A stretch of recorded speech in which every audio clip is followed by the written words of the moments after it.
এক ভয়াবহ ভাইরাসে আক্রান্ত হয়েছে গোটা পৃথিবী। মানব সভ্যতা ধ্বংসের মুখে।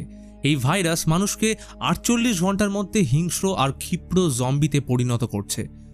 এমন ভয়াবহ পরিস্থিতির মধ্যে অস্ট্রেলিয়ার গ্রামাঞ্চলের এক নদীতে একটা হাউস বোটে ভাসছে এক পরিবার শুধুমাত্র বাঁচার আশায়। কিন্তু ভাগ্যকে হার মানিয়ে তারা কি পারবে নিজেদের বাঁচাতে, নাকি তারাও হয়ে উঠবে এই ভয়ঙ্কর জম্বি ভাইরাসের পরবর্তী শিকার? তো বলছিলাম 2017 সালের মুভি কার্গোর কথা। অস্ট্রেলিয়ার এক নদী, তাতে ভেসে চলেছে একটা হাউস বোট। সেখানে রয়েছে এক পরিবার, অ্যান্ডি, তার স্ত্রী কে এবং তাদের ছোট্ট মিষ্টি মেয়ে রোজি। আসলে এর পিছনে কারণ ছিল জীবন মৃত্যুর লড়াই। পুরো শহর তখন জম্বি ভাইরাসে আক্রান্ত। এই ভাইরাসে আক্রান্ত হলে 48 ঘন্টার মধ্যে একটা সুস্থ সবল মানুষ পরিণত হতে পারে জম্বিতে। তাই নিজের পরিবারকে এই ভাইরাস থেকে বাঁচাতে অ্যান্ডি সেখান থেকে পালিয়ে আসে। কারণ যদি তারা সেই ভাইরাসে আক্রান্ত হয়ে যায় তাহলে কে দেখবে তাদের ছোট্ট রোজিকে? এই জার্নিতে শুধু তারা একা ছিল না। একটু দূরে আসতেই অ্যান্ডি লক্ষ্য করে যে নদীর কিনারায় আরও একটা পরিবার তাদের মতোই শহর থেকে দূরে এসে গড়েছে এক অস্থায়ী আস্তানা। রয়েছে 2 সন্তান এবং তাদের মা বাবা। অ্যান্ডি ভাবে এই দুর্যোগের সময় তারা হয়তো একটা সঙ্গী পাবে, তাই সে তাদের সাথে কথা বলার চেষ্টা করে। কিন্তু সেই পরিবারটি মোটেই তাদের ওয়েলকাম করার জন্য প্রস্তুত তো ছিলই না, বরং লোকটা বন্দুক বের করে। আসলে তারা জানে না অ্যান্ডি নিজেও জম্বি ভাইরাসে আক্রান্ত কিনা, তাই সে কোনো রকম রিস্ক নিতে চায় না। কিন্তু কি আর করা যাবে, অ্যান্ডি ফিরে আসে নিজের কেবিনে। স্ত্রী জানায় তাদের বাকি যে পরিমাণ খাবার বেঁচে রয়েছে তা খুব তাড়াতাড়ি শেষ হতে চলেছে। কে অ্যান্ডিকে আরও বলে যে 30-40 কিলোমিটারের মধ্যে একটা শহর রয়েছে, তাদের এইবার সেইখানে যাওয়া উচিত। সেখানে বেশি মানুষ বসবাসও করে না। তাছাড়া সেখানে গেলে তারা হয়তো অনেক প্রয়োজনীয় জিনিসও সংগ্রহ করতে পারবে। তবে অ্যান্ডি পুরোপুরি নিশ্চিত না যে সেইখানে কোনো জম্বি তাদের উপর অ্যাটাক করবে না, তাই সে যেতে রাজি হয় না।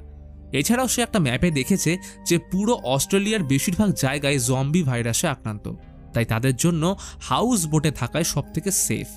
সে চায় নদী বরাবর গিয়ে তারা যদি একটা মিলিটারি বেসে পৌঁছতে পারে তবে হয়তো সেখানে তারা বিপদমুক্ত থাকবে।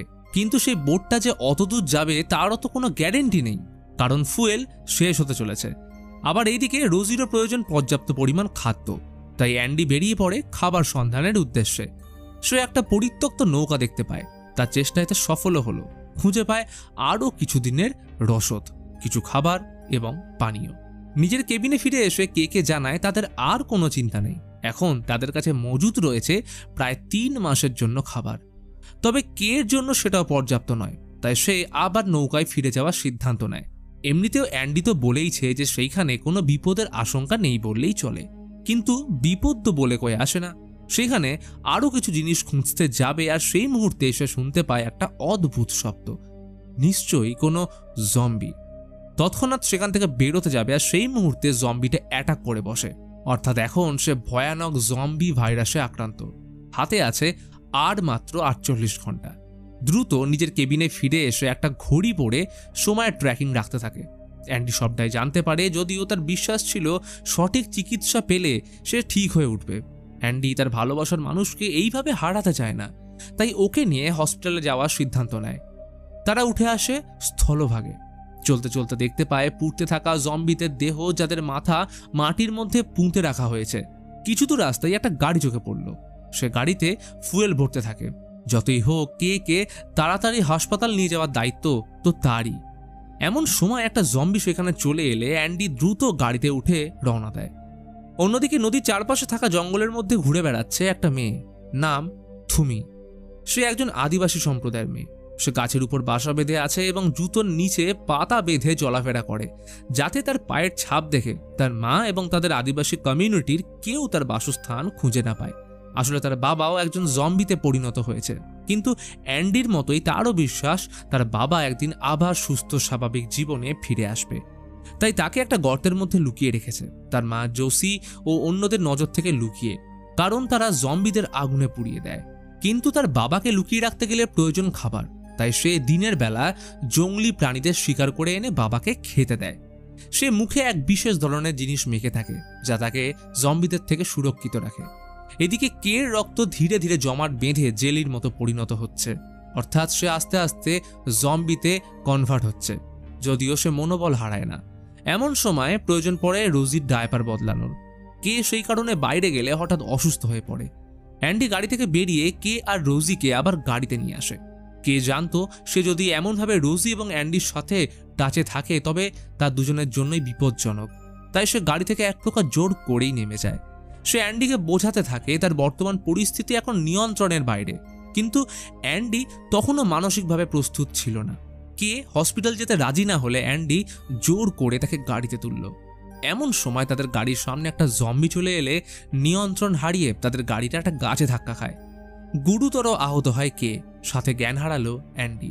তবে জ্ঞান ফিরে সে যা দেখতে পায় তাতে তার চক্ষু চড়ক গাছ। কে এখন পুরোপুরি জম্বিতে পরিণত হয়েছে এবং সে গাড়িতে লিখেছে সেভ হার, অর্থাৎ সে রোজিকে তার থেকে এবং বাকি জম্বিদের থেকে বাঁচাতে বলছে। অ্যান্ডি সেটা দেখে রোজিকে বাঁচাতে গেলে কে হঠাৎ তার হাতে কামড়ে দেয়, অর্থাৎ সেও এখন জম্বি ভাইরাসে আক্রান্ত। হাতে রয়েছে মাত্র কিছু ঘন্টা। কান্না ভেজা চোখে অনেক কষ্টে গাড়ি থেকে বেরিয়ে সে তার স্ত্রীকে শেষ করে দেয়। এরপর সে কের হাত থেকে ঘড়িটা খুলে নিজের হাতে পরে রোজিকে নিয়ে আবার চলতে শুরু করে এক অজানা গন্তব্যের উদ্দেশ্যে। রোজি মাকে না পেয়ে কাঁদতে থাকলে অ্যান্ডি তার মায়ের পারফিউম স্প্রে করে কোনো মতে তার কান্না থামায়। এরপর দেখা যায় থুমিকে। সে যখন তার বাবাকে খাবার দিতে গেছিল দেখে তার বাবা নেই। আসলে যে জম্বিটার জন্য অ্যান্ডিদের অ্যাক্সিডেন্ট হয়েছিল সেই হলো থুমির বাবা উইলি বেল। অ্যান্ডি তাকে দেখতে পেয়ে মারতে গেলে থুমি এসে তাকে বাধা দিয়ে নিজের হাত কেটে সে রক্তের গন্ধে বাবাকে গর্তের দিকে টেনে নিয়ে যায়। সন্ধ্যায় নিরাপদ জায়গায় বসে থমির পুরনো দিনের কথা মনে পড়ল, যখন তার বাবা একদম সুস্থ এবং স্বাভাবিক মানুষ ছিল। এদিকে অ্যান্ডি ম্যাপ অনুযায়ী একটা ছোট্ট শহরে পৌঁছে ঘরে প্রবেশ করে এবং সেখানে একজন শিক্ষিকাকে দেখতে পায়। তার নাম এড্ডা। সে অ্যান্ডিকে প্রথমে তার হাতে আর কত সময় রয়েছে তা জিজ্ঞেস করে এবং সাথে ব্যান্ডেজ করে দেয়। সে জানায় যে তার প্রায় সমস্ত ছাত্রছাত্রী এখন পুরনো জীবনযাত্রায় ফিরে গেছে। রাত গড়িয়ে আসলে অ্যান্ডি অসুস্থ হতে শুরু করলো, অর্থাৎ ভাইরাসের প্রভাব ইতিমধ্যেই বাড়তে শুরু করেছে। অবশেষে অজ্ঞান হয়ে যায় সে। সকালের আলো ফুটলে অ্যান্ডি এড্ডার কাছে গেলে সে তাকে উইলি বেলের কথা জানায়। থুমির বাবা উইলি বেল। হ্যাঁ, সেও চিনত তাকে, কারণ তার মেয়ে থুমি ছিল তারই একজন প্রাক্তন ছাত্রী। সে বলে অ্যান্ডি যেন রোজিকেও থুমির কাছেই রেখে আসে, সেই একমাত্র তার খেয়াল রাখতে পারবে। সে আরও বলে নিচে একদল আদিবাসী, যার মধ্যে রয়েছে থুমির মা, তাদের কাজ শহরকে জম্বি মুক্ত করা, তাই তারা জম্বিদের দেখলেই তাদের পুড়িয়ে মেরে ফেলছে। অ্যান্ডিও আর কিছুক্ষণের মধ্যেই হতে চলেছে একজন জম্বি, তাই সে যেন তাদের কাছে নিজের ক্ষতস্থান লুকিয়ে রাখে। এরটাকে বিদায় জানিয়ে আবার পথ চলা শুরু হয় ছোট্ট রোজি ও অ্যান্ডির। চড়া রোদে হেঁটে মিলিটারি বেসের কাছে পৌঁছয়। সেখানে অনেক আর্মি নিজেদের পুরোপুরি জম্বিতে পরিণত হওয়ার আগেই মাটিতে পুঁতে রেখেছে, যাতে তারা আর কারোর জন্য অভিশাপ হয়ে উঠতে না পারে। কিন্তু বিপদ এখনো শেষ হয়নি। একটা জম্বি মাঠের নিচ থেকে উঠে এসে অ্যান্ডি এবং রোজিকে অ্যাটাক করতে এলে ভিক নামের এক ব্যক্তি সেই জম্বিটিকে গুলি করে তাদের বাঁচায়। কিন্তু সে একটা গর্তের মধ্যে ফেঁসে রয়েছে অনেকগুলো সিলিন্ডারের চাপে, তাই অ্যান্ডিকে বলে তাকে সেখান থেকে উদ্ধার করতে। তবে বন্দুকের গুলির আওয়াজ শুনে সেখানে আরও জম্বি আসতে শুরু করলো। অ্যান্ডি একটা গাড়ি নিয়ে ভিককে সেই গর্ত থেকে বাঁচালে তাকে গাড়িতে তুলে ভিকের ঘাঁটির দিকে রওনা দেয়, কারণ তার ঘাঁটি বাইরের সমস্ত বিপদ থেকে সুরক্ষিত। সেইখানে সে ভিকের স্ত্রী লরেনের সাথে দেখা করে, তবে সে যেন সুখী নয়। চোখে মুখে রয়েছে এক অজানা আতঙ্কের ছাপ। সে অ্যান্ডিকে জানায় পৃথিবী ঠিক হয়ে যাওয়ার পর ভিকের পরিকল্পনা রয়েছে বিভিন্ন গ্যাস মজুত রেখে পরে সেগুলো নিয়ে টাকা ইনকাম করার। এরপর অ্যান্ডি রোজিকে লরেনের কাছে রেখে ভিকের সাথে বেরোয় গ্যাস মজুত করতে। সে বেরোনোর সময় লরেনকে কের পারফিউমের বোতলটাও দিয়ে আসে, যা রোজিকে শান্ত রাখতে সাহায্য করবে। কিন্তু তারা আসলে বেরিয়েছিল শিকারে, গ্যাস জোগাড় করতে নয়। আর তাদের শিকারের বিষয়বস্তু কোনো পাখি বা প্রাণী ছিল না, ছিল একদল জম্বি। ভিক অনেকদিন ধরে একটা খাঁচার মধ্যে সুস্থ মানুষদের টোপ হিসেবে বন্দি করে সেই খাঁচার বাইরে ছড়িয়ে রাখে রক্ত। আর এই রক্তের টানে জ্ঞান বুদ্ধিহীন জম্বিরা আসে সেখানে ভিড় জমাতে। এই সুযোগে ভিক জম্বিদের মেরে তাদের কাছ থেকে বিভিন্ন দামি জিনিসপত্রগুলো সংগ্রহ করে নেয়, যাতে পৃথিবী আবার সুস্থ স্বাভাবিক রূপে ফিরে এলে সেইগুলো বিক্রি করে কিছু এক্সট্রা ইনকাম করতে পারে। আসলে কথাতেই আছে, টাকার লোভ বড় লোভ। খাঁচার কাছে আসতেই অ্যান্ডি দেখতে পায় ভিক সেখানে থুমিকেও টোপ হিসেবে বন্দি করে রেখেছে।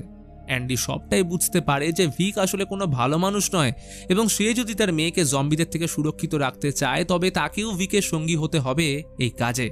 থুমির সাথে অ্যান্ডি একটা বৃদ্ধ মানুষকেও সেখানে দেখতে পায়, যে ভিকের এই নোংরা খেলার শিকার। অন্যদিকে অ্যান্ডি ফিরে আসার সাথে লরেন রোজির জামা থেকে অ্যান্ডির জমাট বাঁধা রক্ত দেখে বুঝতে পারে যে অ্যান্ডি আর কিছুক্ষণের মধ্যেই একটা জম্বিতে পরিণত হতে চলেছে।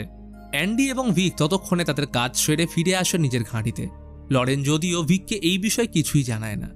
সূর্যের আলো ডুবে নেমে আসে অন্ধকার, আরও একটা রাত।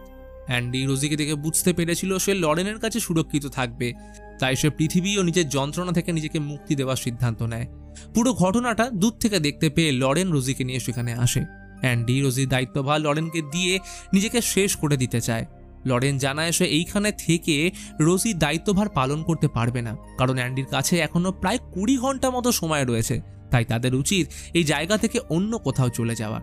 আসলে ভিককে অ্যান্ডি এতক্ষণ ধরে লরেনের হাজবেন্ড ভেবে এসেছিল। সে আসলে কিন্তু তার হাজবেন্ড নয়। আদতে সে তার আসল হাজবেন্ডকে গ্যাস প্ল্যান্টে মেরে ফেলে লরেনকে তার কাছে বন্দি করে রাখে। অ্যান্ডি সেই পরিবারের কথা লরেনকে জানায়, যারা নদীর কিনারায় অস্থায়ী বসবাস গড়ে তুলেছে, এবং অ্যান্ডির বিশ্বাস লরেন রোজিকে নিয়ে সেখানে গেলে তারা সুরক্ষিত থাকবে। ততক্ষণে ভিকও সেখানে চলে আসে তাদের পরিকল্পনার 12টা বাজাতে। সে অ্যান্ডিকে মারধর করে খাঁচায় ভরে রাখে। সেখানে তার সঙ্গী হয় থুমি। অ্যান্ডিকে দেখে থুমি ভয় পায়, কারণ সে তো কালই তাকে ভিকের সাথে দেখেছিল। যদিও সময়ের সাথে অ্যান্ডি ও থুমি বেশ ভালো বন্ধু হয়ে ওঠে। তারা একসাথে সেই খাঁচা থেকে বেরোনোর সিদ্ধান্ত নেয়। তবে এইখানে থুমির একটা শর্ত রয়েছে, অ্যান্ডিকে তাদের সাথে সে বৃদ্ধ মানুষকে উদ্ধার করতে হবে, থুমির কাছে যার পরিচয় ম্যাজিক ম্যান হিসেবে। অ্যান্ডি থুমির শর্তে রাজি হয়ে যায়। তারা ভিকের টোপ হিসেবে ব্যবহার করা মাংসগুলোকে একটা দড়ির মাধ্যমে বেঁধে তা জম্বিদের সামনে ফেলে দিলে এই টানাটানির জেরে দরজার শিকল খুললে অ্যান্ডি এবং থুমি খাঁচা থেকে নিরাপদে বেরিয়ে আসে। ভিকের সেই ঘাঁটি থেকে পালানোর সময় তারা লরেন ও রোজিকেও তাদের সাথে নেয়। অতি সাবধানে তারা পালানোর চেষ্টা করলেও ভিক আবার জেগে যায়। সে অ্যান্ডিকে গুলি করে মারতে গেলে তাকে বাঁচতে লরেন সামনে চলে আসে এবং ভিকের গুলিতে সে মারা যায়, কিন্তু ভিক তাদের পিছু ছাড়ে না। পরদিন সকালে অ্যান্ডি বেরিয়ে পড়ে নদীর কিনারায় থাকা সেই পরিবারটিকে খুঁজতে, আর থুমি বেরিয়ে যায় সে বৃদ্ধ মানুষ অর্থাৎ ম্যাজিক ম্যানকে খুঁজে বের করতে, কারণ তারা যখন তাকে উদ্ধার করতে তার খাঁচার কাছে গেছিল সে তখন সেখানে ছিল না। অ্যান্ডি তাকে এই ম্যাজিক ম্যান নিয়ে প্রশ্ন করলে সে জানায় সে বৃদ্ধ যে কোনো মানুষকে সুস্থ করে তুলতে পারে, অথবা মানুষের মধ্যে হারিয়ে যাওয়া আত্মাকে ফিরিয়েও আনতে পারে। আসলে থুমির বিশ্বাস ছিল তার বাবা তার আত্মা হারিয়ে ফেলেছে, এবং সে বৃদ্ধ মানুষটির সংস্পর্শে এলে তার বাবা আবার আগের মতোই সুস্থ হয়ে উঠবে। সহজ ভাষায় বললে থুমি মনে করতো তার বাবার আত্মাকে কোনো খারাপ আত্মা বশ করে রেখেছে, আর সে বৃদ্ধ হলো তার ত্রাতা। অ্যান্ডি জানতো থুমি এখনো বিশ্বাস করে উঠতে পারছে না যে তার বাবা আর কোনোদিন তাকে ভালোবাসতে পারবে না। সে এখন একজন অনুভূতিহীন জম্বি। অ্যান্ডি তাকে অনেক বোঝানোর চেষ্টা করলেও থুমি কিছুতেই বিশ্বাস করে না। থুমি রেগে চলে যায় সেখান থেকে। তবে গিয়ে সে যা দেখে সেটা তাকে পুরোপুরি চূর্ণ বিচ্ছিন্ন করে দেয়। সে দেখল তার মা এবং বাকি লোকেরা ইতিমধ্যে উইলিকে মেরে গাছের মধ্যে বেঁধে রেখেছে, কারণ তারা মনে করে মৃতদেহ নিচে থাকলে অশুভ আত্মা তাদের বডি ক্যাপচার করে নিতে পারে। অ্যান্ডি সেখানে আসলে সে অ্যান্ডিকে দেখা মাত্র এইসবের দোষ দিয়ে দেয় এবং তাকে সাহায্য করতে রাজি হয় না। কিছু দূর আসার পরেই অ্যান্ডি আবার অসুস্থ বোধ করলে সেও বাকিদের মতো নিজেকে মাটির নিচে পুঁতে ফেলতে চায়। রোজি তা দেখে কান্না শুরু করলে থুমি আবার তাদের কাছে ফিরে আসে। অ্যান্ডি রোজি ও থুমিকে নিয়ে নদী পেরিয়ে সেই পরিবারটির কাছে যায়। তারা সেইখানে একটা ক্যারাভ্যানের মধ্যে পৌঁছে দেখে সেই পরিবারটি একটা বার্থডে পার্টি আয়োজন করেছিল। সেখানে পড়ে রয়েছে প্রচুর ফ্রেশ খাবার, যদিও ক্যারাভ্যানটা ছিল সম্পূর্ণ খালি। অ্যান্ডি থুমিকে ক্যারাভ্যানের মধ্যে রেখেই রোজিকে নিয়ে সেই পরিবারের কাছে পৌঁছলে তারা জানায় অ্যান্ডি চাইলে তাদের ক্যারাভ্যান এবং গাড়ি নিয়ে যেতে পারে, কারণ সেই ব্যক্তিটিও জম্বির কামড় খেয়েছে এবং সে তার পুরো পরিবারকে গুলি করে শেষ করে ফেলার আগে অ্যান্ডিকে বলে রিভলভারের বাকি দুটো গুলি যেন সে নিজে ইউজ করে। সে তাদের কথা না শুনে কিছু দূর রাস্তা পেরিয়ে এলে গুলির আওয়াজ শুনতে পায়, অর্থাৎ সেই ব্যক্তিটি তার পুরো পরিবারকে শেষ করে দিয়েছে। থুমিও সেই গুলির আওয়াজ শুনতে পেলে সে দ্রুত অ্যান্ডি এবং রোজির কাছে ফিরে আসে। থুমি অ্যান্ডিকে বলে সে আবার তার মা তার কমিউনিটির কাছে ফিরে যাবে। অ্যান্ডি এবং রোজিও যাবে তার সাথে। থুমি রোজিকে জম্বিদের হাত থেকে বাঁচাতে তার গালেও সেই বিশেষ জিনিসটা লাগিয়ে দেয় এবং রওনা দিল গন্তব্যের দিকে। নিশ্চিত মৃত্যুকে চোখের সামনে দেখেও তখনও মনোবল হারায়নি অ্যান্ডি। একটা রেলওয়ে টানেলের মধ্যে দিয়ে তাদের এখন পেরোতে হবে, কিন্তু এই টানেলেও ছিল অসংখ্য জম্বি, যদিও তারা তাদেরকে স্পর্শ করতে পারে না। তবে সেইখানে জম্বিবাতে আরও একটা বিপদ তাদের জন্য ঘাপটি মেরে অপেক্ষা করছিল, আর সে হলো ভিক। সে অ্যান্ডিকে আক্রমণ করে এবং থুমির থেকে রোজিকে নিয়ে চলে গেলে সে মাথায় আঘাত পায়। অ্যান্ডি কোনো মতে ভিকের থেকে মেয়েকে নিতে আসলে সে নিজের ভুল বুঝতে পেরে অনুতপ্ত হয়ে কান্নায় ভেঙে পড়ে, আর শেষে রোজিকে অ্যান্ডির হাতে ফিরিয়ে দেয়। অ্যান্ডি কোনো মতে থুমির জ্ঞান ফিরিয়ে আনলেও সে চলার অবস্থায় থাকে না, কিন্তু থুমিকে পৌঁছতে হবে তার মায়ের কাছে, তাই হাল ছাড়ল না। অ্যান্ডি তাকে নানাবিধ প্রশ্ন করে জাগিয়ে রাখলো। চলার পথে অ্যান্ডির অবস্থা আরও খারাপ হতে থাকে, কারণ সে এখন শেষ পর্যায়ে রয়েছে। থুমিকে বলে অ্যান্ডি পৃথিবী থেকে চলে যাওয়ার পর যেন সে রোজিকে দেখাশোনা করে। তখনই অ্যান্ডির মাথায় এক অদ্ভুত বুদ্ধি আসলো। অ্যান্ডি ভিকের খাঁচা থেকে টোপ হিসেবে ব্যবহার করা বেশ কিছু মাংস নিজের কাছে রেখে দিয়েছিল এবং সেগুলো বের করে একটা লাঠির আগায় বেঁধে দেয় এবং সে লাঠিটা একটা টোপ হিসেবে ব্যবহার করে, যাতে পুরোপুরি জম্বিতে রূপান্তরিত হওয়ার পরেও সে রোজি ও থুমিকে পিঠে বহন করে নিয়ে যেতে পারে। অবশেষে তারা পৌঁছয় থুমির আদিবাসী সম্প্রদায়ের কাছে। তারা বুঝতে পারে অ্যান্ডি একজন জম্বি, তাই তাদের মধ্যে একজন অ্যান্ডিকে মারতে চায়। যদিও থুমি তাকে বাধা দেয়, কারণ বন্ধু হিসেবে তার দায়িত্ব আছে অ্যান্ডিকে জানানো যে তার ছোট্ট মেয়ে রোজি এখন পুরোপুরি নিরাপদ। সে কের পারফিউম ব্যবহার করে বাকি সব বিষয়টা বুঝিয়ে দিলে সেই লোকটা অ্যান্ডিকে মেরে ফেলে। নিজের কমিউনিটিতে ফিরে সবাইকে কাছে পেয়ে ভীষণ খুশি থুমি। রোজিকেও তারা আপন করে নিয়েছে। এরপর থুমি আর জোসি যখন রোজির শরীর পরীক্ষা করে, তারা দেখে অ্যান্ডি তার পেটে লিখে গেছে থ্যাংক ইউ। তবে সেটা শুধু রোজিকে নয়, তার পুরো আদিবাসী কমিউনিটিকে। মুভির একদম শেষ দৃশ্যে দেখা যায় একটা গাছের ডালে সাজানো রয়েছে থুমির ও অ্যান্ডির স্মৃতি দিয়ে, যেখানে জীবন, ভালোবাসা আর সর্বোপরি আত্মত্যাগের ছাপ স্পষ্ট। তো বন্ধুরা, ভিডিওটা ভালো লাগলে অবশ্যই লাইক করো এবং চ্যানেলটিকে সাবস্ক্রাইব করে আমাদের পাশে থাকো।